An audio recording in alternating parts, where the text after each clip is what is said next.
Acara selanjutnya yaitu sambutan dari pimpinan Pondok Pesantren Al-Madani yang akan disampaikan oleh Tuan Guru Haji Fudori Sahabuddin LC-MSy. Kepadanya kami persilakan. Bismillahirrahmanirrahim. Uhayyikum bitahiyyatil Islam, tahiyatan min indillahil mubarakah. Assalamualaikum warahmatullahi wabarakatuh. Alhamdulillah walhamdulillahilladzi bi ni'matihi tatimmus shalihat. Asyhadu an la ilaha illallah wahdahu la syarika lahul karimul jawad. Wa asyhadu anna sayyidina Muhammadan 'abduhu wa rasuluhul mawsuf bi khairil ibad. Allahumma salli wa sallim ala sayyidina Muhammadin wa ala alihi wa ashabihi wa man tabi'ahum bi ihsanin ila yaumil ma'ad. Amma ba'du. Al-mukarramun wal muhtaramun, para alim, ulama yang berkesempatan hadir pada pagi hari ini, wabil khusus kepada akhina al-fadil Fadilatul Ustaz Haji Hafidhin rahimahullahu ta'ala, kepala desa yang berkesempatan hadir dengan beserta jajaran, para pimpinan Pondok Pesantren Al-Madani Lombok yang tiang muliakan, keluarga besar daripada Ananda Tiara Agisna Lestari, dan anak-anakku sekalian, santriwan santriwati Pondok Pesantren Al-Madani yang hadir pada pagi hari ini. Singkatnya, hadratal muhtaramin, jamaah kaum muslimin muslimat rahimani wa rahimakumullah. Tentu pertama kita bersyukur kepada Allah Subhanahu wa taala, karena sebagai seorang muslim dalam kondisi dan situasi apapun, wajib kita jadi dengan beriman ini bersyukur kepada Allah Subhanahu wa taala. Karena baginda Rasul mengajarkan kita seperti itu. Baginda Rasul sallallahu alaihi wasallam ketika mendapatkan nikmat, beliau mengucapkan kalimat alhamdulillah bi ni'matihi tatimmus shalihat. Ya. Ini ketika beliau mendapatkan nikmat. Ketika beliau mendapatkan suatu musibah, beliau juga ucapkan kalimat alhamdulillah. Ya, alhamdulillah ala kulli hal. Itu yang diajarkan kita oleh baginda Rasul sallallahu alaihi wasallam. Ketika melihat orang mendapatkan musibah, juga kita diajarkan oleh baginda Rasul sallallahu alaihi wasallam dengan mengucapkan alhamdulillah. Alhamdulillah ya afani bima asabtahu. Ya, semuanya itu diawali dengan alhamdulillah. Nah, intinya hadratul muhtaramin rahimakumullah, dalam situasi dan kondisi apapun, baik itu kebahagiaan atau duka yang menurut pandangan manusia yang kita rasakan, tetap kita diajarkan untuk senantiasa mengembalikan semua itu kepada Allah dengan ucapan alhamdulillah. Terlebih lagi apa yang kita rasakan pada pagi hari ini, tentu kita semua berada dalam suasana yang begitu bahagia. Adanya salah seorang di antara putri kita, teman kita yang dianugerahi nikmat oleh Allah Subhanahu wa taala. Maka tentu kalimat alhamdulillahi rabbil alamin harus senantiasa terucap dari lisan-lisan kita. Maka segala puji kembali hanya milik Allah Subhanahu wa taala yang telah menyempurnakan segala macam bentuk nikmat kepada kita, sehingga pada pagi hari ini kita bisa bermuwajahah, kita bisa bersua kembali, dan tentu harapan perjumpaan kita pada pagi hari ini Allah Subhanahu wa taala penuhi dengan keberkahan, penuhi dengan kemuliaan, sehingga kebaikan yang Allah berikan kepada Ananda Tiara Agisna mampu menjadi contoh bagi kita semua untuk mengikuti jejak anak kita Tiara Niki. Selanjutnya, salam beserta salam semoga senantiasa tercurah kepada junjungan kita Nabi besar Muhammad sallallahu alaihi wasallam yang telah mewariskan Al-Qur'an kepada kita. Al-Qur'an nika dijanji oleh Allah Subhanahu wa taala tidak akan pernah berubah. dijanji oleh Allah Subhanahu wa taala akan terus lestari. Karena dalam firman-Nya dikatakan inna nahnu nazzalna dzikra wa inna lahu lahafizun. Sesungguhnya kamilah yang telah menurunkan adzikra. Adzikra niki nama lain daripada Al-Qur'an. Kami yang menurunkan Al-Qur'an dan kamilah yang akan menjaga Al-Qur'an itu. Itu janji Allah Subhanahu wa taala. Dan cara Allah Subhanahu wa taala menjaga melestarikan Al-Qur'an itu tentunya dengan dihadirkan para generasi-generasi penghafal Al-Qur'an. Akan dilahirkan orang-orang yang senantiasa cinta kepada Al-Qur'an. Maka hadratal muhtaramin rahimakumullah, selagi Al-Qur'an itu masih ada di hadapan kita, selagi Al-Qur'an itu masih mau membersamai kita, mari kita jadikan diri kita sebagai orang yang mencintai Al-Qur'an. Kita jadikan diri kita sebagai orang yang mau menyempatkan diri untuk membaca Al-Qur'an. Karena baginda Rasul sallallahu alaihi wasallam sampaikan, nanti di hari akhir, di akhir kehidupan dunia ini, yang dimana Al-Quran itu tinggal hanya tulisannya saja. Akan datang nanti itu sebagai ciri-ciri daripada kiamat itu, Al-Quran hanya tinggal tulisannya saja. Maknanya Nabi hadratal muhtaramin rahimakumullah, Al-Quran itu ada lagu dena arak dengan mele bukanya. Al-Quran itu ada tetapi tidak ada yang mau membaca dan mentadaburinya. Al-Quran itu ada tetapi tidak ada orang yang mau mengamalkan isi yang terkandung dalam Al-Quran. Nah, bagaimana kita berupaya hadratal muhtaramin rahimakumullah agar kita itu tidak termasuk di antara orang-orang yang menjadi ciri-ciri penyebab terjadinya kiamat itu. Maka oleh karenanya sebisa mungkin kita memelihara diri kita, mengarahkan putra-putri kita ke segala sesuatu yang bisa menjadikan mereka cinta terhadap Al-Quran. Kalau tadi Ustadz kita mengatakan, lamun deta bau marabi janta, si bau ngapal telung dasa jus, ya mana-mana itu ngapal jus telung dasa. Ya, mana-mana itu ngapal jus telung dasa. Karena jikalau sampai kita termasuk di antara orang yang tidak ada hafalannya sama sekali, itu Rasul sallallahu alaihi wasallam katakan, innal ladzina laisa lahu fi jawfihi minal Qur'an, orang yang tidak ada sama sekali hafalan pada seseorang itu Al-Qur'an, ya, mana-mana sesurat, mana-mana sekerat ayat, dengan sindena arak hafalan Al-Quran le diri sopok manusia nika diibaratkan seperti kalbaitil kharib, seperti rumah yang roboh.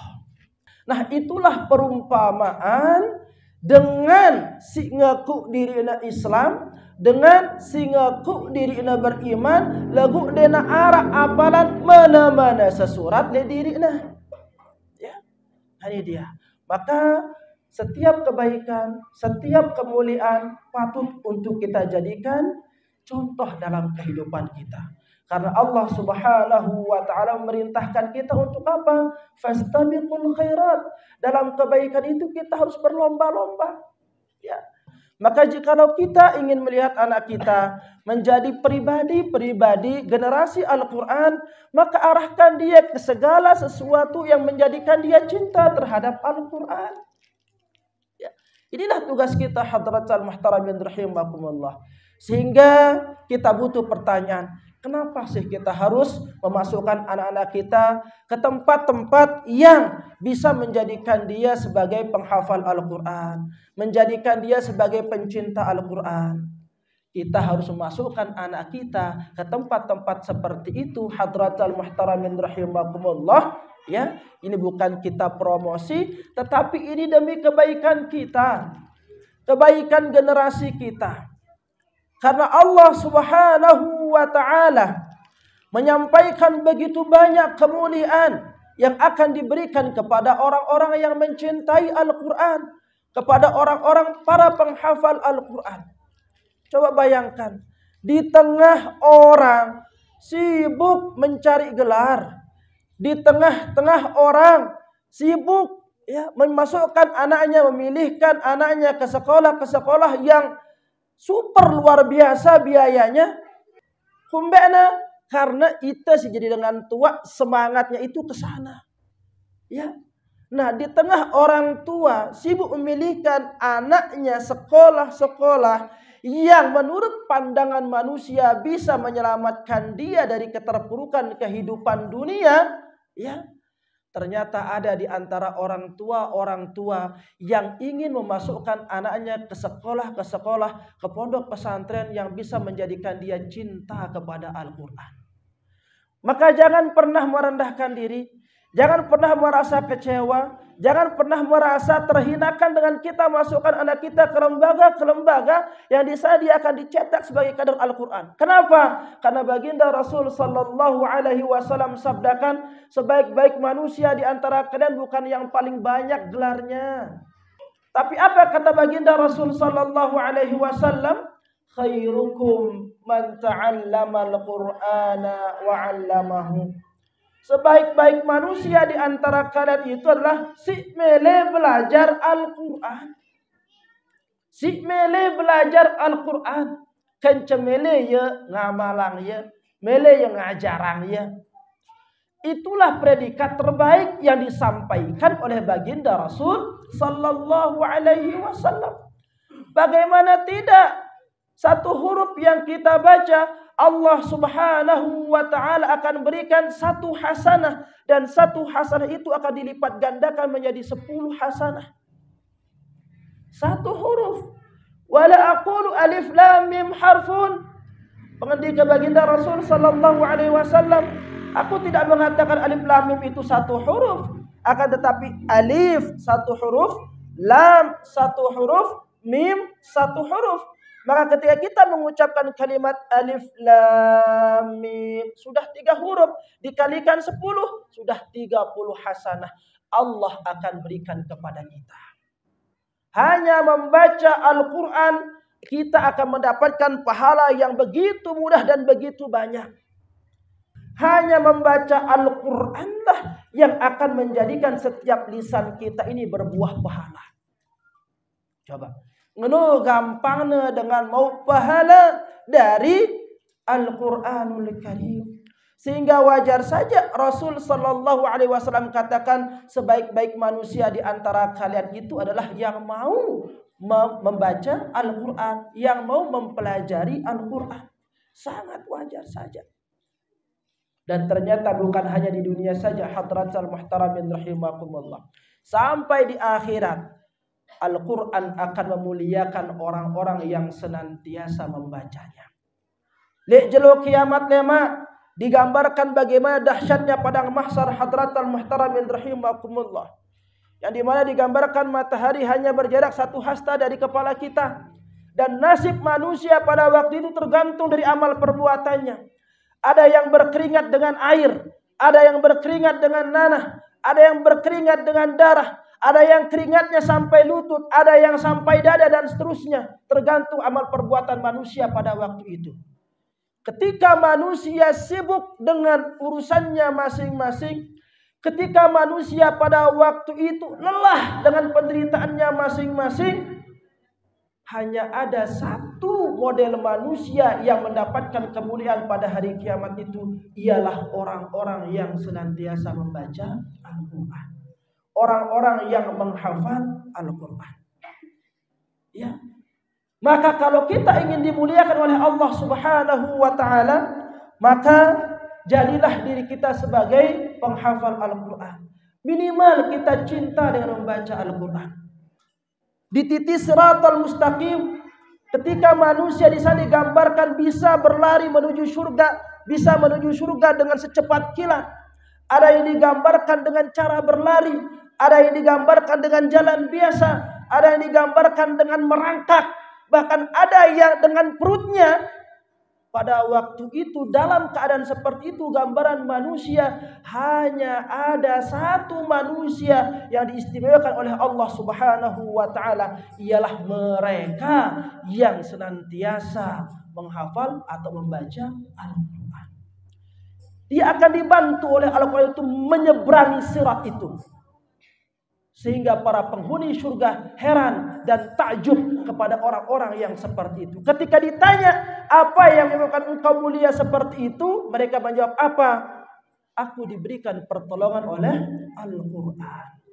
Maka berbahagialah orang tua ya dari Ananda Tiara ya, sebagai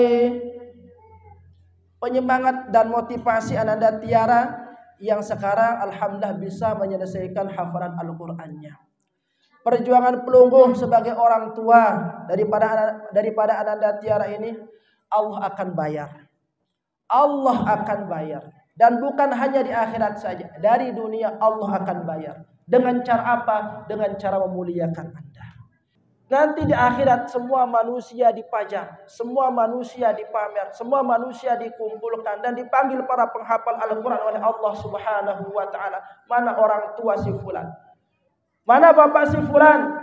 Mana ibunya si fulanah ini? Panggil. Di dalam surga, di tengah-tengah manusia yang ramai itu, orang tuanya dipanggil oleh Allah Subhanahu wa taala. Untuk apa? Untuk dipamer. Dipamernya itu untuk apa? Untuk dimuliakan. Dikenakan mahkota kemuliaan yang disebut dengan tajul karamah. Lamun kita doang tempuh misalkan, kita dipanggil oleh Bapak Gubernur atau oleh Bapak Bupati, lalu di sana kita diberikan hadiah, diberikan piagam kemuliaan. Lek junun Bupati ngumbe bahagian teh di depan Gubernur. Kita dimuliakan, bisa diberikan penghargaan, umbe bahagian te. Ini masih kita di hadapan semua manusia. Pada itu status te. Bagaimana dengan di surga ketika kita di semua makhluk Allah Subhanahu wa taala, di hadapan semua makhluk itu kita dipamer oleh Allah Subhanahu wa taala, dan dipamernya itu diberikan kemuliaan. Inilah yang menjadikan setiap orang tua harus wajib tergila-gila untuk mau memasukkan anaknya di lembaga-lembaga yang bisa menjadikan dia sebagai penghafal Al-Quran. Dan alhamdulillah Pondok Pesantren Al-Madani Lombok menjadi salah satu di antara begitu banyaknya pilihan untuk bisa kita jadikan sebagai wasilah atau jembatan agar anak kita bisa menjadi generasi-generasi Al-Quran, generasi-generasi yang dibanggakan oleh baginda Rasul sallallahu alaihi wasallam. Maka kami ucapkan terima kasih kepada para pembina yang setiap hari telah bersusah payah yang mendampingi anak-anak kami di Pondok Pesantren Al-Madani Lombok. Semoga ikhtiar kalian semua ini mampu menjadi jembatan kalian mendapatkan kemuliaan dari Allah Subhanahu wa taala, mampu menjadi wasilah kita semua yang ada di Pondok Pesantren Al-Madani dan kita semua yang ada di Desa Sembalun niki Sajang ya. Di Sembalun Sajang niki mendapatkan kemuliaan, mendapatkan keberkahan dari Allah Subhanahu wa taala, sehingga semoga begini kita berkumpul di tempat yang mulia ini, begini juga nanti Allah Subhanahu wa taala mengumpulkan kita di dalam surganya barakah Al-Qur'anul Karim. Amin amin ya rabbal alamin. Sampun niki yang tiang sampaikan pada kesempatan niki, tunas maaf jika ada di antara kata-kata tiang yang kurang berkenan, dan kami ucapkan jazakumullah khairul jazaa. Terima kasih atas penyambutan keluarga besar yang ada di Sembalun Sajang niki. Semoga perjumpaan kita hari ini menjadi wasilah Allah Subhanahu wa taala mempertemukan kita kelak di dalam surganya. Amin ya rabbal alamin. Sampun nikah waffaqanallahu wa iyyakum lima yuhibbu wa yardah. Wassalamu alaikum warahmatullahi taala wabarakatuh.